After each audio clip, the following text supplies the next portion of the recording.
In this lesson, we're going to write a MapReduce job using the streaming API again to write data from Kafka into Hadoop. We're going to write a Ruby program that will act as the mapper that will interface between Hadoop and Kafka.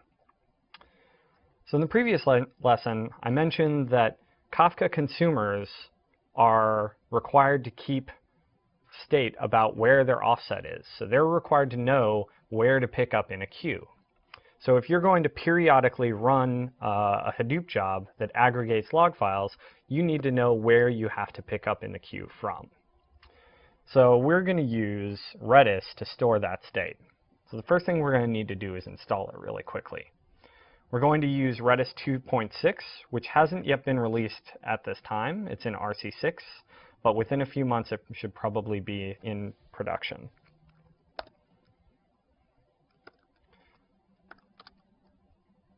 And extract it, and build using make. Now that we built Redis, let's go ahead and start it up.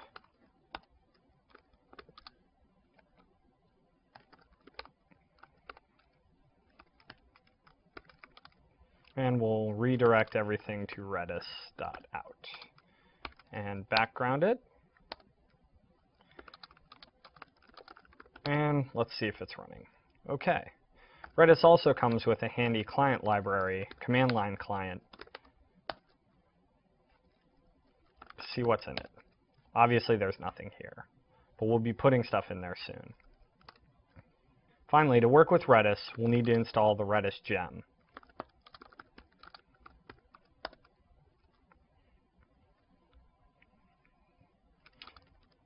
Now that the Redis gem is installed, let's go ahead and write our MapReduce task.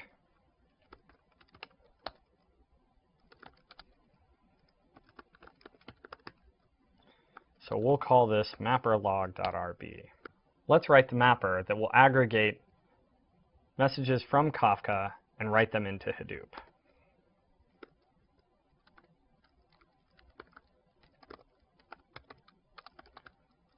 All right, it's a Ruby program.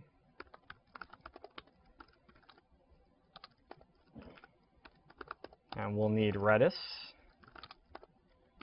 And we'll need Kafka. So first, let's make a connection to the Redis server.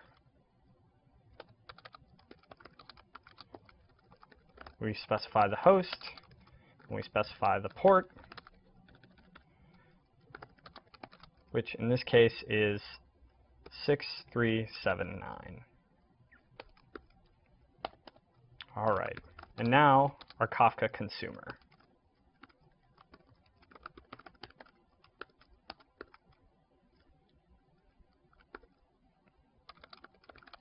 The host, just localhost.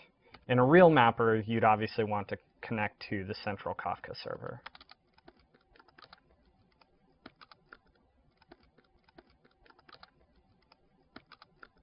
When running the real mapper, you'll want to specify a central host that you connect to, since you probably won't have Kafka running on all of your Hadoop machines.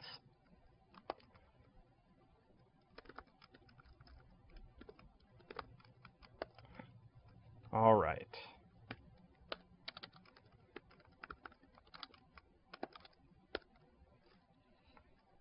Now that we've connected to Redis and Kafka, we're ready to read data in from Hadoop. Now the question is, what will the Hadoop job be sending to the mapper?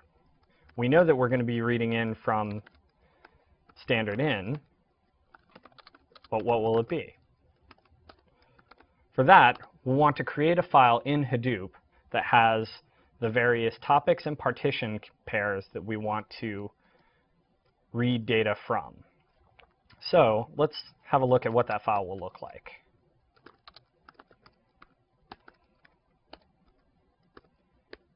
So if we wanted to write topic from BigData, let's do 0, which will be the partition, and BigData, which is the topic. Or if we had another topic called machine learning, we could write that here. And we'll just have each line be a combination of a partition and a topic. So for now, let's just stick with the big data topic.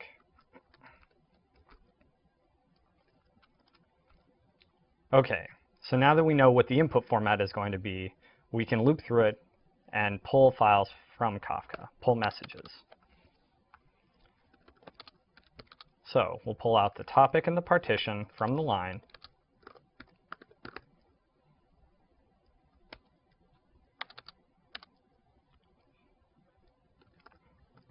And we'll have to set the partition to an integer.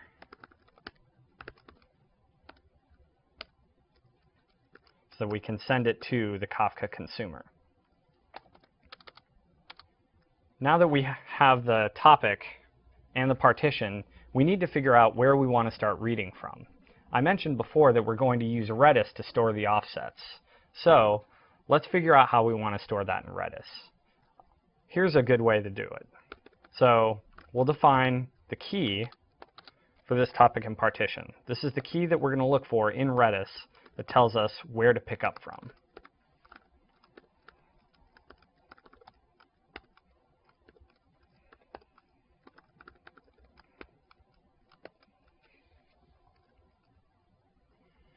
All right, now we can actually go to Redis and see if there's an offset there.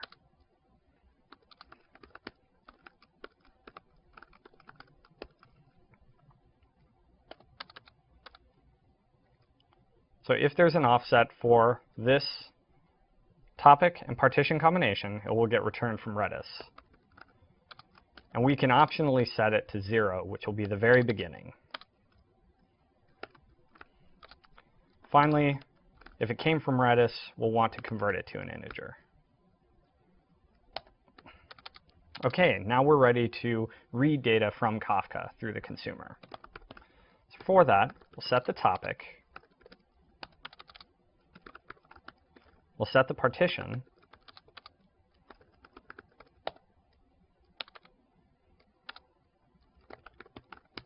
And we'll set the offset. So now we can just pull messages from Kafka.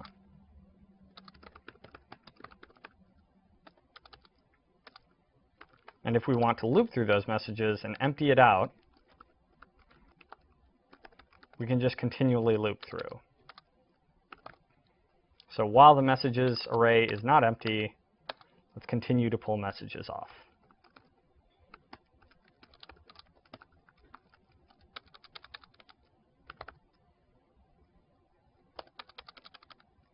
And here, we'll pull messages.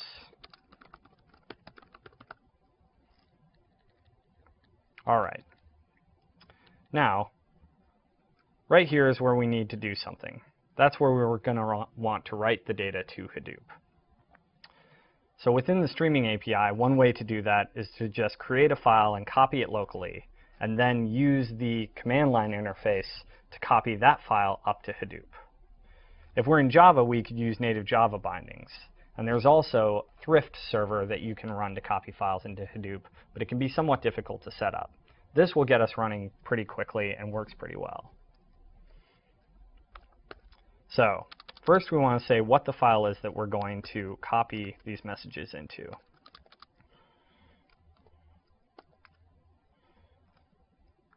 I think we should say it's the topic, the partition,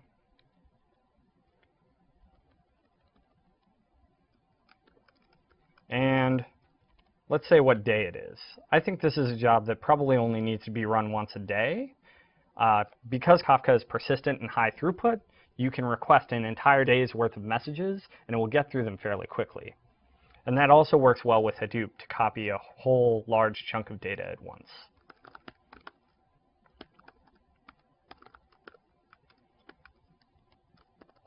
So this will give us the year, month, and day that we're writing this. Okay, let's open up the file.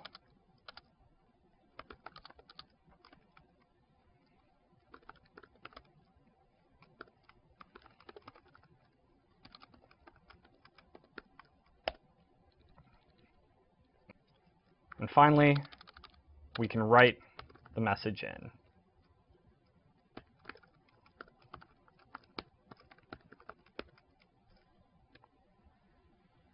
All right, now that all the messages have been written to that file, let's close it out.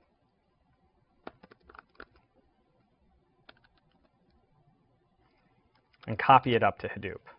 As I mentioned before, we're going to use the command line interface to make the copy. So Hadoop DFS copy from local, the file name, and we're going to write it to a directory called Kafka logs. Then, once that's run, we'll want to delete the file, so we don't fill up the hard drive space on our Hadoop cluster with unnecessary log files.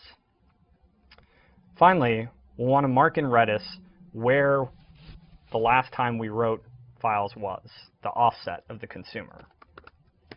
That way, when we come back through and run this job in the next day, it will pick up where it left off.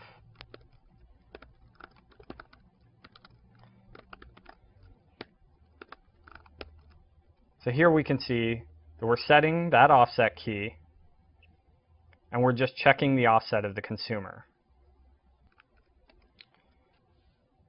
And that's a mapper for writing data from Kafka into Hadoop.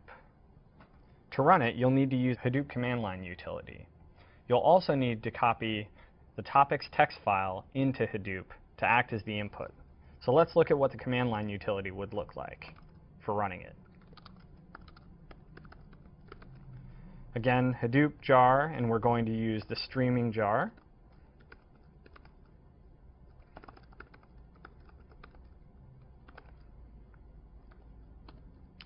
We specify the number of reducers, because we're going to do all of this in the map phase.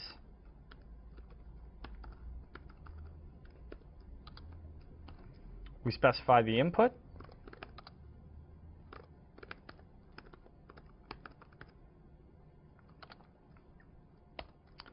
We specify the output directory.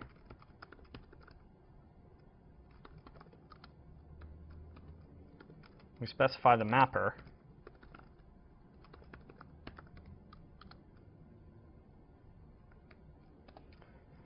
We copy the mapper file up along with the job description. And finally, we specify again the number of reduced tasks here. One thing to note again is that the output directory can't exist when you run the job. And since this is something you'll probably be running daily, you'll want to write a script that changes this so that you append the day to the end of the directory. And then later, you can go through and see how your jobs ran, and then delete old jobs. That wraps up writing a mapper for aggregating logs from Kafka into Hadoop. In the next lesson, we'll create horizontally scalable consumers.